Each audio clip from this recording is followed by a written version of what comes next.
Ada 3 perkara dalam ayat ini diperingatkan kepada kita yang tidak boleh dipermain-mainkan dalam Islam. Ini soal akidah. Pertama, Allah. Allah ni. Jangan hina Allah. Hina Allah, hina Islam. Contoh, nak bagi puas hati. Kisah seorang guru agama Yahudi, Fanhas namanya. Ketika Saidina Abu Bakar mengajak dia kepada Islam, dia hina Allah. Dia persendakan Allah. Dia kata, kami Yahudi tak akan sembah Tuhan kamu, kerana Tuhan kamu ni miskin. Itu menghina namanya, tuan-tuan. Saidina Abu Bakar yang terkenal, konon-konon penceramah lah kata, Saidina Abu Bakar ni lemah lembut. Siapa kata? Siapa kata? Dalam peristiwa ini, setelah Fanhas menghina Allah, Saidina Abu Bakar naik berang, dia lanyak kau-kaunya. Lebam kawan tu.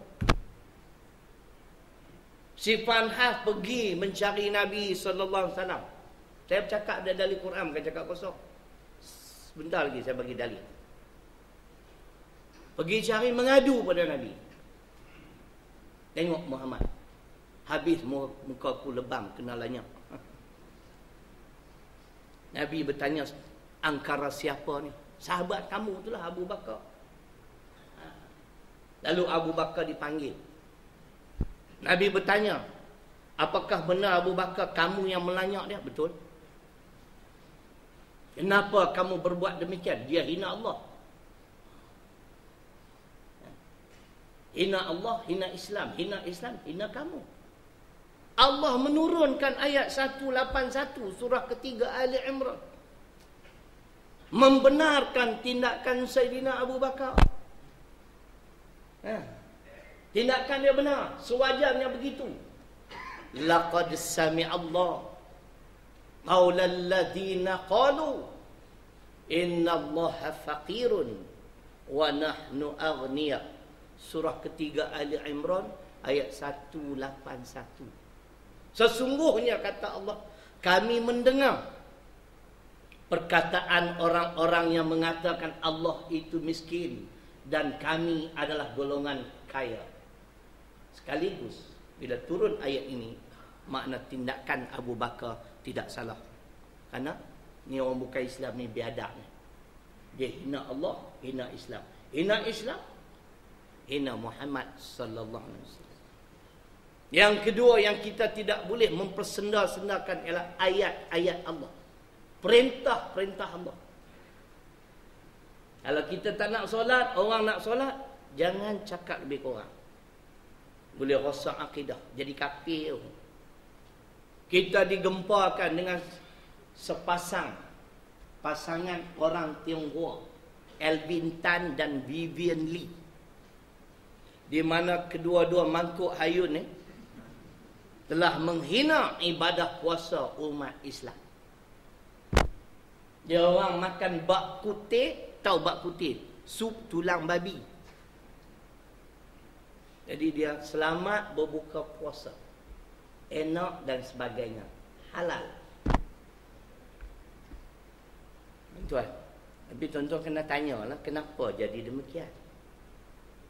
Kerana ada di kalangan orang Islam sendiri yang menghina Islam. Kita yang mengajar mereka supaya menghina Islam, betul atau tidak? Tuan-tuan tak percaya? Saya nak bagi fakta. Di antara suara-suara sumbang yang pernah menyebut, kalau nak makan sup tangan pergi Kelantan, kalau kita laksanakan hukuman rejam, habislah batu-batu di jalan raya, kita tak akan boleh bina jalan raya. Kalau asyik potong tangan orang, orang Melayu esok tak boleh bekerja. Tidakkah ini juga menghina? Menghina atau tidak, tuan-tuan? Inilah sekularisme, tuan-tuan. Fahaman ni. Cerita dia begitu. Tapi yang sedihnya, kenapa tindakan hanya diambil ke atas pasangan ini saja? 2-3 bulan yang lalu, ada suara yang menyatakan, mencadangkan supaya Bible dibakar sahaja. Ada atau tidak?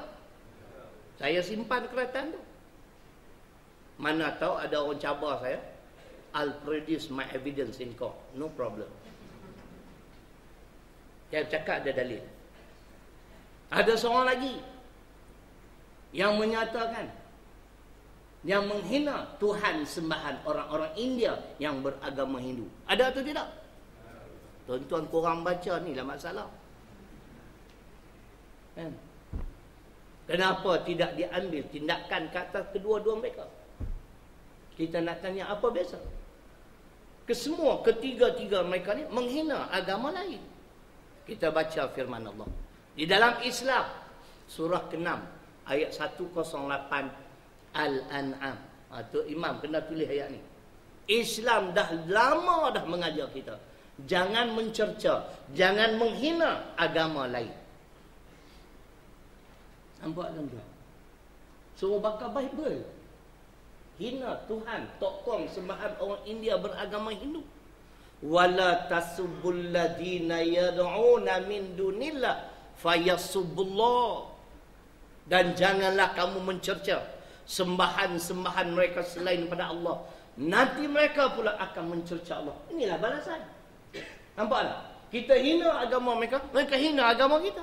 Mereka kini direman selama 37 hari.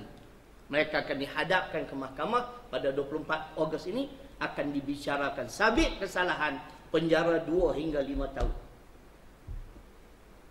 Tuan, bukan kata kita bersetuju tindakan mereka mangkuk ayam 2 ekor ni. Kan? Kita pun bersetuju. Biar kena sikit, setimpal dengan kesalahan. Tapi bagaimana dengan 2 orang lagi? Inilah ajaran Yahudi Nasara lagi akan datang.